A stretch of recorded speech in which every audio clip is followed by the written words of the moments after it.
first call. It's a great call for anyone. Thank you. Appreciate you. Swan Song. Sup, Grant? What's up, Swan Song? How you doing? Doing pretty good. Okay, so as far as I'll answer the question, are the 49ers still a playoff team? I think they can be a playoff team, but I'm not as positive of this going into this season as I was last season. If they stay healthy and Deebo Samuel runs the ball 150 times, no question. Otherwise, yeah. And if the question marks on the O-line actually are decent. I mean, this is a team that has had to go to their backup quarterback every single year except for 2019. They might want to take offensive line a little bit more seriously. Yeah, so I think they need to draft offensive line. I have a proposal of how do you do this. Mm-hmm. This hasn't been talked a lot, but I still think Pittsburgh would jump on getting Jimmy G if it was practically giving them away, essentially. Sure. Okay, so they have pick 51, right? Second round. You give one of your two compensatory picks, right? Mm-hmm. I don't know, it's like 103 or whatever that we have, 102, and you give him Jimmy. Mm-hmm. At this point, I'm pretty sure Jimmy G and Don Yee are willing to negotiate a contract with Pittsburgh that they can get him at a fair price, right? Because what else does he have? Hope that he's going to play for the 49ers? Because if he gets cut, there's no way he's making anywhere close to $27 million, right? Like, there's no way. So make that trade with Pittsburgh. Give them whatever you need to get to 51. Then you could choose. There's a tackle named Tyler Smith out there that you can probably get at 51. Abraham Lucas is another guy.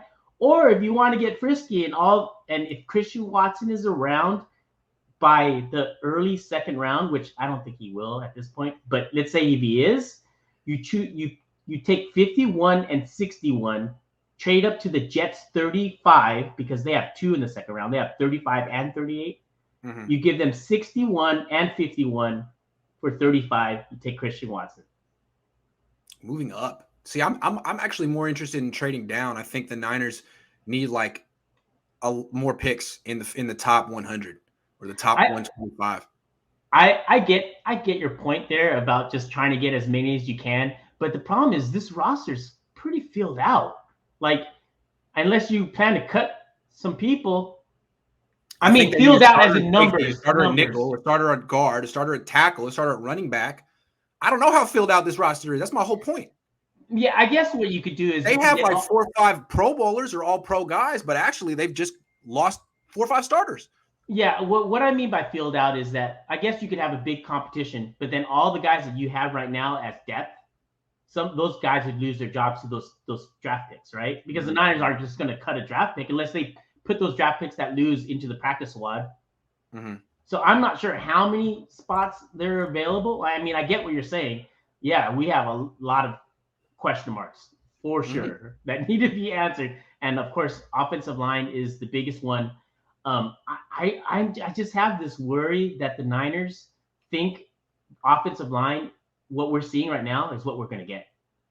Because, Kyle, he's not about to play first-year rookies on the O-line because this system is too complicated or whatever, right? So, yeah. And all the guys that he has right now have been at least in the system for a year, right? Like if Banks goes to left guard, and then right guard, of course, is Brunskill, and then right tackle, McGlinchey is not going to be around week 1. He's probably going to come, if anything, in the middle of the season. So we have a hole there. So, yeah. And I still think they need to replace Raheem Mostert. Debo did a good job last year, but I don't think they want him to do that full time. And I don't think Elijah Mitchell does that either. I think Elijah Mitchell is the Tevin Coleman running back, the small but powerful guy, the guy who packs a punch in a compact frame. They need an explosive perimeter runner. It shouldn't be Debo. They should get that guy. I think it's just as big of a need as the offensive line. Now, everyone thinks it's easy to replace a running back. Fine. Do it. Do it, 49ers. Do it. And how they go through running backs, they have to definitely draft one.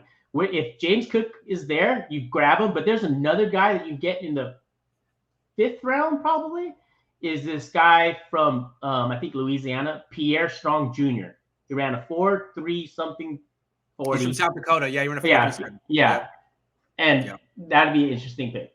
But there's guys out there that they can go, but they definitely need to get a running back 100%. And I think they need a guard slash center, and a tackle slash guard. I think that's what they need to do. Well, okay. Well, we'll see if they trade up or trade down. It's going to be very interesting to see how they approach this. I'm not sure what they're going to do. Swan Song, good call. Thanks for calling. Man. All right, peace. Joshua says Niners are the best 6 seed. All right, best 6 seed, but the same teams fighting for the spot. Eagles, Vikings, Commanders, Saints are doing more and getting healthy. That's what I'm saying, guys. What I'm saying is don't be surprised if the Niners miss the playoffs, and don't blame Trey Lance if they do. Because there's a lot of Jimmy Garoppolo fans who are licking their chops, seeing what's happening to this team, and getting ready to blame Trey Lance for everything. You can spot these people on Twitter when they say the Niners are going to go as far as Trey Lance takes them. No, that was never true. It was never true with Jimmy Garoppolo. Jimmy Garoppolo never took the Niners anywhere. They went way farther than he could take them, and they could go way farther than Trey Lance could take them, but they're downgrading their team in really weird places. So anyway, while the rest of the league gets better and the schedule gets tougher. So I'm curious to see what happens. Guys, the show's been going over an hour and a half. I got to stop. But I'll be back soon in a few days, and we'll do it again. President Watt, Pinor, Rich Gravy, Christopher. I'll jump you guys to the front of the line next time. Sorry about that. Hold on. Rod Simmons says we need a new center. If Matt gets hurt, Brunskill not the guy. Yeah, man.